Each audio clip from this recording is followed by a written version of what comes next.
Bonjour, Georges Artel. Donc, vous êtes professeur de sciences économiques et sociales au lycée Racine à Paris, agrégé de sciences sociales, et vous allez donc nous parler aujourd'hui de la mondialisation et de ses répercussions sur l'environnement. Alors, déjà, qu'est-ce que la mondialisation d'un point de vue purement économique?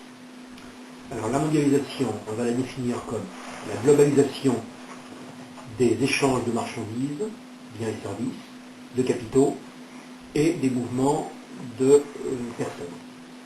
C'est un monde dans lequel il n'y a plus de frontières pour ni les capitaux, ni les marchandises, ni les individus.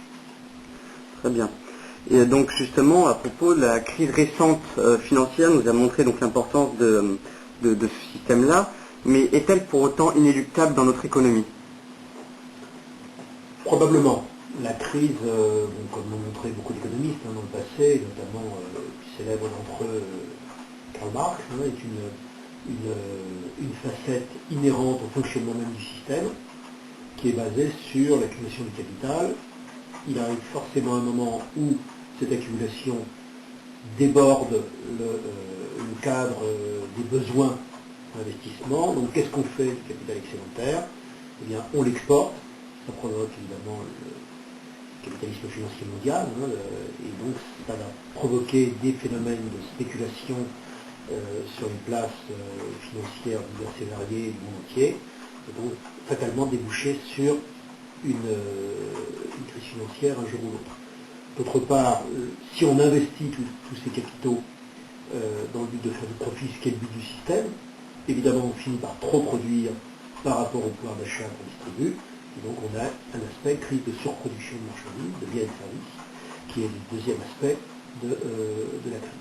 On a bien à l'heure actuelle d'ailleurs les deux aspects, la crise financière et la crise de surproduction. D'accord.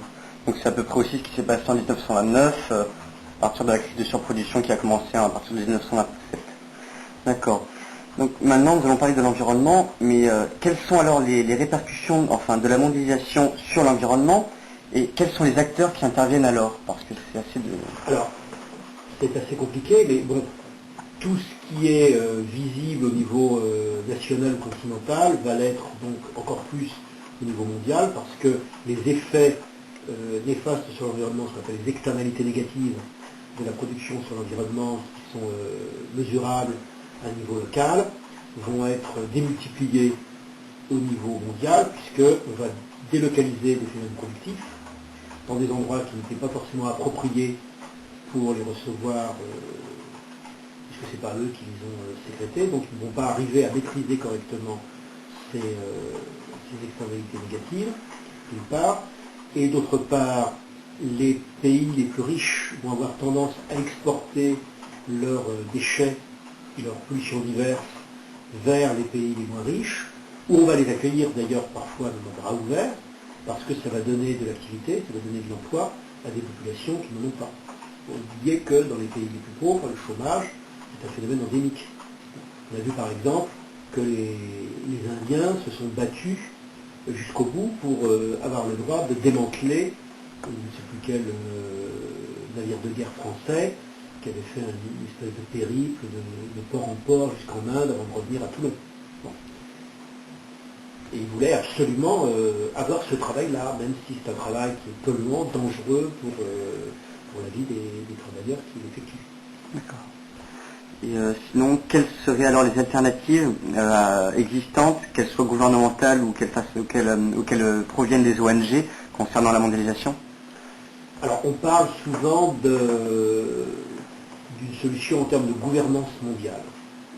Il s'agirait d'essayer de créer des instances de réflexion d'abord et puis de décision ensuite au niveau mondial, instances dans lesquelles interviendraient par exemple des chefs d'État, alors c'est déjà sous la forme du G8, du G14, du G20, bon, ou sous une forme ministérielle ou sous une forme de groupe d'experts.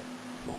Alors évidemment, tout dépend de la bonne volonté des uns et des autres à se mettre d'accord. Parce qu'évidemment, il faut que les plus riches acceptent que les intérêts des plus pauvres soient pris en compte et que les plus pauvres, évidemment, admettent aussi que les plus riches ont des arguments à faire valoir.